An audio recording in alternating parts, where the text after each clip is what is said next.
বাড়িতে বসে যদি আমার মতো ধাবা স্টাইলে পনির দো পেঁয়াজা উপভোগ করতে চান তাহলে এই ভিডিওটি আপনাদের জন্য। নমস্কার বন্ধুরা, সকলকে স্বাগত আমার চ্যানেলে। আজ আমি বানিয়ে দেখাবো ধাবা স্টাইলে পনির দো পেঁয়াজা। পনির দো পেঁয়াজা কথার অর্থ হলো পনিরের কিউবের সাথে পেঁয়াজের পরিমাণ দ্বিগুণ বা দুবার ব্যবহার করা। এটি তৈরি করা যেমন সহজ তেমনি অসাধারণ এবং খেতে খুব ভালো হয়।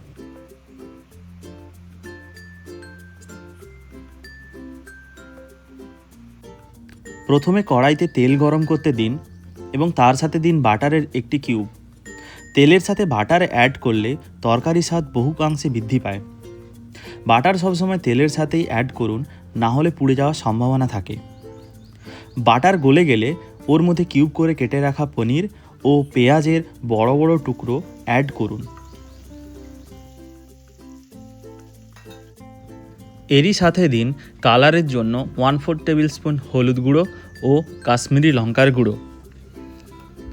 পেঁয়াজ ও পনির বেশি ভাজার এই সময় দরকার নেই, না হলে পনির শক্ত হয়ে যেতে পারে। এইভাবে 2 থেকে 3 মিনিট শ্যালো ফ্রাই করার পর পনির ও পেঁয়াজগুলোকে কড়াই থেকে তুলে নিন।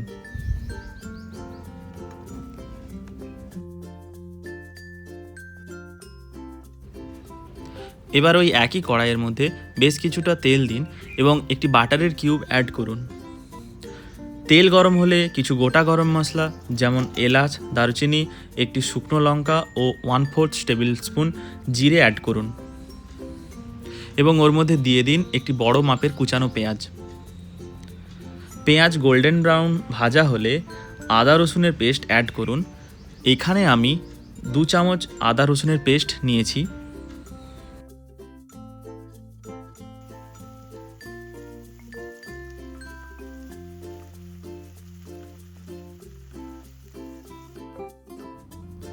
আদা রসুন পেঁয়াজ ঠিকঠাক মতো ভাজা হয়ে গেলে একটি বড় মাপের টমেটো কুচি ওর মধ্যে দিয়ে দেব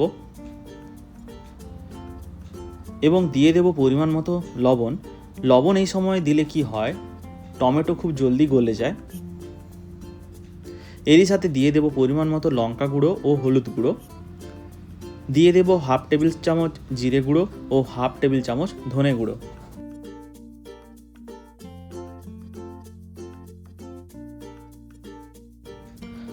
সবগুলো মশলা অ্যাড করার পর ভালোভাবে এটিকে কষাতে থাকুন। চাইলে এই সময় আপনারা অল্প জলও অ্যাড করতে পারেন। মশলা থেকে তেল আলাদা হয়ে গেলে 100 গ্রামের মতো টক দই অ্যাড করুন। টক দই অ্যাড করার সময় খেয়াল রাখবেন দইটিকে ভালোভাবে ফেটিয়ে অ্যাড করবেন, না হলে দই কেটে যেতে পারে।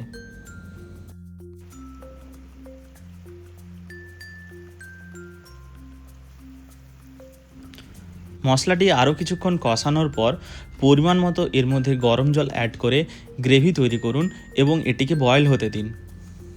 এই সময় গ্যাসের ফ্লেম মিডিয়াম টু স্লো আঁচে রাখুন।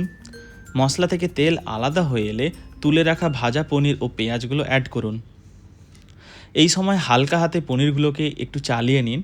সতর্ক থাকবেন যেন পনিরগুলো ভেঙে না যায়।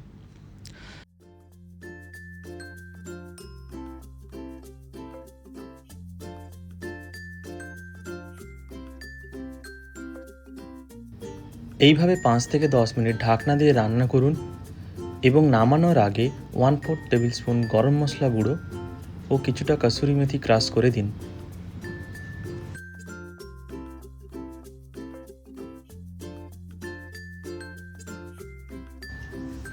ধাবা স্টাইলে পনির দো পেঁয়াজা রেডি। আপনারাও বাড়িতে এইভাবে পনির দো পেঁয়াজা বানান এবং ধাবার পনিরকে বাই বাই করুন।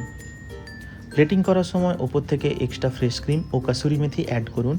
এতে পনিরের স্বাদ অনেকাংশে বেড়ে যায়। গরম গরম রুমালি রুটি কিংবা তন্দুরি রুটির সাথে এটি উপভোগ করুন। আর কেমন লাগলো ভিডিওটি জানাবেন। ভালো লাগলে ভিডিওটি লাইক শেয়ার অবশ্যই করবেন। এরকম ভিডিও পেতে আমার চ্যানেলটি প্লিজ সাবস্ক্রাইব করবেন। ধন্যবাদ।